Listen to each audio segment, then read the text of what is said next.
Hey there, it is Alicia from aliciacarlson.com, and today I want to talk to you about keeping track of the wins. Now, depending on what mindset you are coming to this idea of tracking or keeping track of your behaviors or your habits, it might feel a little bit restrictive. It could feel a little bit like punishment. I've been there. There have definitely been times where I've been overly obsessive about the food that I've eaten, whether or not I've gotten my workout in. And there's also been times where I really couldn't care less. I just couldn't be bothered with making healthy decisions because I was too stuck in the moment of just trying to satisfy those immediate needs and those urges, even if it wasn't really making me happy. What I want you to take away, though, is that keeping track of your habits or your behaviors or how consistently you are showing up for yourself to get your movement in, to eat your veggies, to sleep 7 to 8 hours, or whatever those habits are that you're creating for yourself and health, fitness, and all of that stuff, is keeping track, especially in the beginning, is going to do a few things. It's going to keep you accountable. It's going to potentially inspire and motivate you because you can look back and you can see how well you've been showing up. And that's going to make you feel more confident and just more sure of your ability to follow through and to show up and to pursue those things, take ownership of your goals, right? So really, it does just kind of depend about the mindset that you come at it with. For some people, tracking can feel, like I said, really heavy and more like punishment.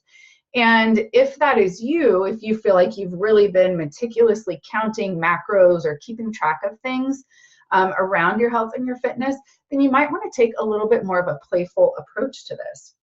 If you have just not been keeping track of anything because you just feel like you can't be bothered with it, then this is going to be a great practice in kind of building some self-control and building that discipline muscle a little bit, right? Self-control and discipline are not bad things. In fact, you need to be able to exercise self-control if you want to create any sort of change in your life, because usually what it is we've got to, if we want to say yes to something, let's say I have this fitness related goal or a health goal or something like that, in order to ultimately say yes to that, I'm going to have to say no to a bunch of other things along the way that are in opposition to that, right? Like we can't have it all, always, all the time. So come to this tracking idea with a bit of an open mind, with tons of grace, tons of compassion, knowing that ultimately it's for your benefit. It's to help you build that discipline, build that self-control, and it's going to help you ultimately say yes to those long-term goals around your health and your fitness in the long run. So have that open mind. Some simple ways you can track. You could just do a yes or a no. You could set an alarm on your phone so that when it goes off, you're reminded to keep track. You could have digital tracking, paper tracking, whatever it is.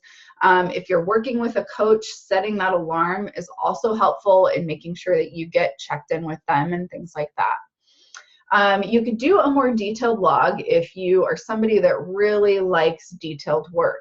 Again, I would avoid really tracking your calories or tracking macros or anything of that level of detail, simply because that can start to manifest itself in a way that creates a whole nother host of unhealthy thoughts or behaviors or patterns and can really lead to some disordered eating down the road. You could either create a simple printable, you could download printables, whatever it is that's going to work for you to help you stay honest, to help you stay consistent, and to help keep you accountable. That is really the whole idea behind tracking.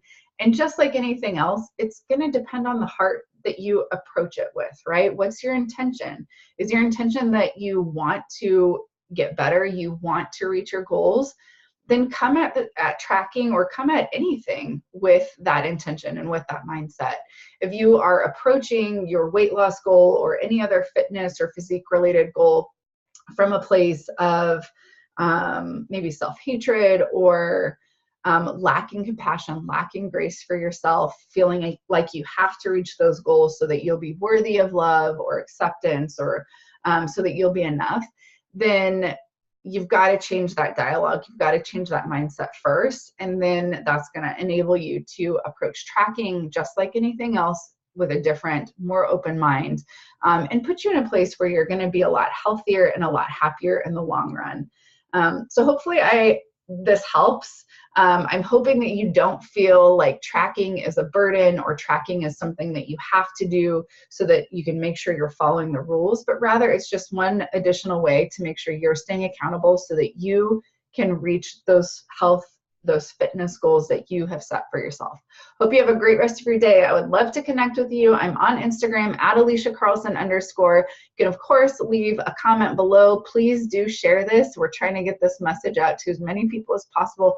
Hope you have an awesome day. I'll talk to you again real soon.